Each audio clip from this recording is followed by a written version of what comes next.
যে আল্লাহর রসুল কেন জেল জুলুমের শিকার হয়েছিলেন, কিভাবে জেলে গিয়েছিলেন, কারা এই রসুলকে অমানবিক নির্যাতন করেছিল। কারণ আমরা কিন্তু রসুলের বিভিন্ন কথা ইতিহাস জানি, কিন্তু রসুলের জেলেও যাওয়ার কথা, জেলেও যাওয়ার ইতিহাস আমরা অনেকেই জানিও না। এই ঘটনা থেকে আমাদের ইশারা করবে যে ইসলামের পথে, কোরআনের পথে থাকলে অবশ্যই জুলুম নির্যাতন হতেই হবে। কথা বলেন ঠিক না বেঠিক? যারা নাকি সঠিক কথা বলে এরপরও দেখবেন এদের বিরুদ্ধে মামলা নাই, এদের বড় নির্যাতন নাই, বোঝা যাবে যে এর বাহিরে কোনো ধান্দা আছে। কারণ রসুলের মতো মহামানব এই কোরআনের কথা বলে ইসলামের দাওয়াত দিতে গিয়ে জেল জুলুমের শিকার হতে হয়েছে। এখন রসুলের মতো মহান মানব যদি জেলে যাইতে পারে, তাহলে আমরা যারা গুনাহগার উম্মত আছি, আমরা যদি ইসলামের কথা বলি, ইমানের পথে থাকি, অবশ্যই আমাদের উপর নির্যাতন নিপীড়ন আসবে। এটাই ইসলামী শিক্ষা আমাদেরকে ইঙ্গিত করে। আসুন সূরা আনফালের একটি আয়াত আমরা তেলাওয়াত করেছি, সূরা আনফালের 30 নম্বর আয়াত। মনোযোগ দেন, আজকে একটি গুরুত্বপূর্ণ কিছু কথা আপনাদের সামনে পেশ করব ইনশাআল্লাহ। সূরা আনফালের 30 নম্বর আয়াতে আল্লাহ রাব্বুল আলামিন বলতেছেন, মনোযোগ দেন, ওয়া ইদ ইয়ামকুরু বিকাল্লাযীনা কাফারু। আল্লাহ তাআলা তার রাসূলকে বলতেছেন, নবী আপনি সেই দিনের কথা স্মরণ করুন যেদিন মক্কার কাফিরেরা আপনাকে তিন কৌশল আপনাকে হত্যা করা চক্রান্ত করেছিল। ওই দিনের কথা আপনি স্মরণ করুন। তাদের চক্রান্ত কি ছিল, তাদের কৌশল কি ছিল, আল্লাহ রাব্বুল আলামিন সূরা আনফালের 30 নম্বর আয়াতে উল্লেখ করে দিয়েছেন। বলেন সুবহানাল্লাহ। আল্লাহ রাব্বুল আলামিন বলেন, ওয়া ইদ ইয়ামকুরু বিকাল্লাযীনা কাফারু লিয়ুসবিতুকা আও ইয়াকতুলুকা আও ইউখরিজুকা ওয়া ইয়ামকুরুনা ওয়া ইয়ামকুরুল্লাহ ওয়াল্লাহু খায়রুল মাকিরিন। বলেন আল্লাহু আকবার। আল্লাহ রাব্বুল আলামিন সূরা আনফালের 30 নম্বর আয়াতে ঘোষণা করলেন, নবী আমান স্মরণ করুন সেই দিনের কথা যেই দিন মক্কার কাফিরেরা আপনাকে ষড়যন্ত্র করেছিল, আপনার বিরুদ্ধে আপনাকে হত্যা করবে, আপনাকে দেশ থেকে তাড়িয়ে দিবে, আপনাকে জুলুম বিভিন্নভাবে জুলুম করে আপনাকে দুনিয়া থেকে বিদায় করে দিবে। সেই দিনের কথা স্মরণ করুন। আল্লাহ রাব্বুল আলামিন পরের অংশ বলেন, ওয়ায়ামকুরুনা, তারা বিভিন্নভাবে চক্রান্ত করলো, আমি আল্লাহ কৌশল অবলম্বন করলাম। ওয়ায়ামকুরুল্লাহ, আল্লাহ রাব্বুল আলামিন কাফেরদের চক্রান্তকে ধ্বংস করার জন্য কৌশল অবলম্বন করলেন। আল্লাহ বলেন, ওয়াল্লাহু খায়রুল মাকিরিন। আল্লাহু আকবার। আল্লাহ রাব্বুল আলামিন সূরা আনফালে 30 নম্বর আয়াতে ঘোষণা করলেন, নবী আপনি টেনশন করবেন না। আপনার পূর্বে যত নবী রাসূল এসেছিল, যারাই দ্বীনের দাওয়াত দিয়েছিল, যারাই কোরআনের কথা বলেছিল, তাদের উপর নিপীড়ন নির্যাতন এসেছিল। সুতরাং আমি আল্লাহ তাদেরকে রক্ষা করেছিলাম। আমি আল্লাহ আজকে আপনাকেও আমি রক্ষা করব। বলেন সুবহানাল্লাহ। আল্লাহ কোরআনের ভিতরে বলেন, নবী আপনাকে শেষ করবে। আবু জেহেল মক্কাতে, ওই সময়কালের সে প্রেসিডেন্ট আবু জেহেল, মক্কাতে বিখ্যাত কয়েকটা গোত্র ছিল। মনোযোগ দিন, আজকে ইতিহাস রসুলের শিয়াবে আবু তালিবের করুণ ঘটনা মুসলিম উম্মার জন্য খুবই দরকার। শিয়াবে আবু তালিব, মনোযোগ দিতে হবে। ওই মক্কাতে বড় বড় গোত্র ছিল। রসুলের গোত্র ছিল বনু হাশিম। বলেন রসুলের গোত্র নাম কি? বনু হাশিম। বনু হাশিম না, বনু মুত্তালিব। এই বনু মুত্তালিবের গোত্র রসুল এবং রসুলের পাশে আশেপাশে রসুলের যারা অনুসারী ছিল, যারা ইসলাম গ্রহণ করেছিল, মোটমাট 50 থেকে 52 জন লোক ওই মুহূর্তে রসুলের পক্ষ ছিল। কেউ ইসলাম গ্রহণ করেছিল, কেউ আবার করে নাই, কিন্তু এই বংশের টানে রসুলকে সঙ্গ দিয়েছিল। আবু জাহেল বলেছিল, আব্দুল মুত্তালিবের সর্দার, আপনাকে আমরা প্রস্তাব দিই, আপনি মুহাম্মদকে আমাদের কাছে ছেড়ে দেন, আমরা এর বিচার করব। মানে আপন চাচা আবু তালিব আবু চাচা আবু তালিব নিজের আপন ভাতিজাকে কাফিরদের হাতে তুলে দিতে পারে না।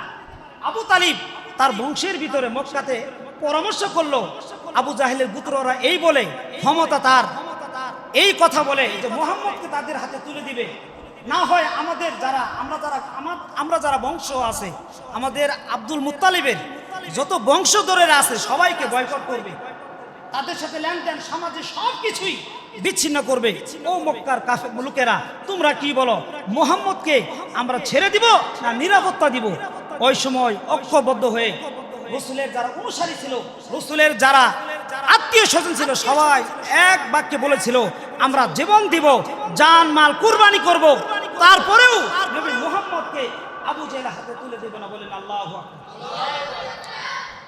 আবু জাহেল যখন প্রস্তাব দিল, হে মক্কার নেতা আবু তালিব, আপনি নবী করিম সাল্লাল্লাহু আলাইহি সাল্লামের আপন চাচা, আপনি মক্কার লিডার, আপনি বললেই তো সব হয়ে যায়, আপনি ঘোষণা করে দেন যে নবী মুহাম্মাদের সাথে যারা থাকবে, নবী মুহাম্মাদের সাথে যারা সম্পর্ক রাখবে, এদের সহ আবু জাহেল তার বিরুদ্ধে যারা আছে, মুহাম্মাদের বংশধর যারা আছে সবাইকে বয়কট করবে, এটা ঘোষণা করেন। আবু তালিব ঘোষণা করলো, মক্কার লোকেরা তোমরা কি বলো? আবু জাহেল নবী মুহাম্মদকে চায়, তারা তার বিচার করবে, তোমরা কি বলো? মুহাম্মদকে নিয়ে তোমাদের কি রায়, কি বলো? যখন আবু তালিব বলল তোমাদের খেয়াল কি, তোমরা কি বলো? মক্কার কাফিরেরা, মক্কার লোকেরা যারা নাকি রাসূল পাক সাল্লাল্লাহু আলাইহি সাল্লামের কালিমা পড়ে মুসলমান হয়েছে, ইসলাম গ্রহণ করেছিল, এবং যারা স্বজন ছিল সবাই ঐক্যবদ্ধ হয়ে বলেছিল আমরা জান মাল সব দিতে পারি, নবী মুহাম্মদকে কখনোই তাদের হাতে দিতে পারি না। বলেন সুবহানাল্লাহ। এই কথা যখন বলল দিতে পারবো না, আবু জাহেল ঘোষণা করলো, সামাজিকভাবে বয়কট করলো, এই বনু আব্দুল মুত্তালিবকে এই মক্কার সাথে কোনো সম্পর্ক রাখতে দিব না, তাদের সাথে কোনো লেনদেন করা যাবে না, তাদের সাথে কোনো লেনদেন বিবাহ শাদী করা যাবে না, যারাই সম্পর্ক তার সাথে রাখবে তাকেও গ্রেফতার করা হবে। তার কৌশল কি ছিল? আল্লাহ রাব্বুল আলামিন সূরা আনফালের 30 নম্বর আয়াতে ঘোষণা করে দিলেন। বলেন সুবহানাল্লাহ। আবু জাহেল কি ঘোষণা করলেন? তার সংসদের নাম ছিল নাদওয়া, দারুন নাদওয়া। আবু জাহেলের সংসদের নাম কি ছিল? দারুন নাদওয়া। আমাদের বাংলাদেশের সংসদের নাম কি? জাতীয় সংসদ। এই ইন্ডিয়ার সংসদের নাম হলো বিধানসভা। কি সভা? বিধানসভা। প্রত্যেক রাষ্ট্রে আলাদা সংসদের নাম আছে না নাই? আমেরিকার হলো হোয়াইট হাউস। ওই সময় আবু জাহেল নদওয়ায়, তার সংসদে দারুন নদওয়ায় ঘোষণা করলো, মুহাম্মদকে যারা কাফির ছিল সবাইকে ঘোষণা করলো, বৈঠক করলো, যেহেতু নবী মুহাম্মদ আমাদের ধর্ম মানছে না, সে ইসলাম প্রচার করেই যাচ্ছে, তাকে কোনোভাবেই বাধা দেওয়া যাচ্ছে না, এখন তাকে কিভাবে বাধা দেওয়া যায়? কেউ বলতেছে যে লিউস বিতুকা, আপনি তার গ্রেফতার করেন। কেউ বললো না ইয়াকতুলুকা, আপনি হত্যা করেন। কেউ বললো না গ্রেফতারও করা যাবে না, হত্যাও করা যাবে না, কারণ তার অনুসারী কম বেশি আছে না নাই? সবাই বলেন আছে না নাই? আছে। সুতরাং এই কাজ করা যাবে না। তৃতীয় খেয়াল দিল যে তাকে রাষ্ট্র থেকে বের করে দেওয়া হোক। এই কৌশল যখন অবলম্বন করলো, আল্লাহ রাব্বুল আলামিন বলেন নবী, তারা বিভিন্ন কৌশল অবলম্বন করলো, আপনাকে পৃথিবী থেকে বিদায় করবে, শেষ করে দিবে, দেশ থেকে তাড়িয়ে দিবে। আমি তাদের বিপক্ষে এমন একটি কৌশল অবলম্বন করলাম, মক্কার লোকেরাই যারা নাকি আবু জেহেলের পক্ষে ছিল, তারাই রাসূলকে মুক্ত করার জন্য সংগ্রাম শুরু করে দিল। বলেন সুবহানাল্লাহ। ওই সময় আবু জাহেলের 3 জন উপদেষ্টা ছিল। কয়জন? কথা শুনেন, কাজে লাগবে। আবু জাহেলের তৎকালীন 3 জন উপদেষ্টা ছিল, 9 জন মন্ত্রী পরিষদ ছিল। এদের সাথে পরামর্শ করলো, সবাই বড় বড় লিডার, এরা সবাই স্বীকৃতি দেয় নাই যে এভাবে বয়কট করা যায় না। নবী মুহাম্মদ তার কথা বলো, সে সত্যবাদী। আবু বকরের মতো মানুষ, নরম দিলের মানুষ মক্কাতে হয় না, উসমানের মতো নরম তবিয়তের মানুষ মক্কাতে হয় না। সুতরাং আমার সাথে তাদের সাথে, আমাদের সাথে তাদের সাথে ধর্মের মতবিরোধ থাকতেই পারে, এর মানে আমার মতের সাথে মিলল না, আমার ধর্মের সাথে মিলল না, আমি তাকে হত্যা করে দিব, দেশ থেকে তাড়িয়ে দিব, গ্রেফতার করব। এটা করা যায় না, এটা হয় না। আবু জাহেলের এই মন্ত্রী পরিষদের বড় বড় লিডাররা বলল, এর ভিতরে একজন ছিল শিহাব ইবনে হিশাম ইবনে আমর। নাম কি? Hisham ibn. এই হিশাম ইবনে আমরের বয়স সময় 82 বছর বয়স। কত বছর?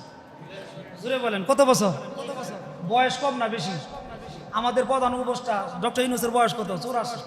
তার থেকে 4 বছরের কম আছে। যাই হোক, এই হিশাম ইবনে আমর সে এই দৃশ্য দেখলো। এই ঘটনা ঘটেছিল নবুয়তের 7ম বছর। কত বছর বলে? 7ম বছর। 7ম, 8ম, 9ম, 10ম, এই 3 বছর জেলখানায় কারাবন্দী করা হলো রাসূলের পাককে। তার সাথে মোটমাট 50 থেকে 53 জন ছিল। বলেন রাসূলের সাথে কয়জন ছিল? আমি 1500 বছর ইতিহাস বলতেছি। 50 থেকে 53 লোক এই জেলখানায় আবদ্ধ। আবু জাহেল বয়কট করছে, এদের সাথে কোনোভাবেই লেনদেন করবে না। এরা আমাদের বাপ দাদার ধর্মের শত্রু, সমাজের শত্রু, দেশের শত্রু। এভাবে নানা রকম কৌশল দিয়ে জনগণকে সরানোর চেষ্টা করেছিল। কিন্তু চেষ্টা যতই করুক, আল্লাহ বলেন যতই কৌশল করুক নবী, আমি তাদের মধ্যেই ওদের দলের কিছু আমি এমন কিছু লোক তৈরি করে দিলাম, ওরাই রাসূলকে মুক্ত করার জন্য সংগ্রাম শুরু করে দিল। বলেন সুবহানাল্লাহ। তার ভিতরে ছিল হিশাম ইবনে আমর। হিশাম ইবনে আমর আবু জাহেলের তৎকালীন প্রধান উপদেষ্টা। ক্ষমতা কম না বেশি? অনেক বেশি। কারণ প্রধান উপদেষ্টা যা কিছু বলে সরকার তাই শুনে। হিশাম ইবনে আমর বলো, হিশাম ইবনে আমরের অবস্থা হলো 82 বছর বয়স হয়ে গেছে, কিন্তু তার মানবিক আচরণ ছিল, তার ভিতরে দয়া মায়া ছিল, তার ভিতরে কাজ করতেছিল।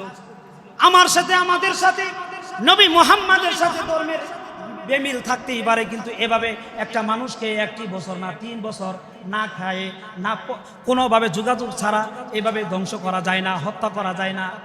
কারণ মক্কার ভিতরে নবী মুহাম্মাদের মতো সত্যবাদী আর একটাও নাই। কথা বলেন ঠিক না বেঠিক?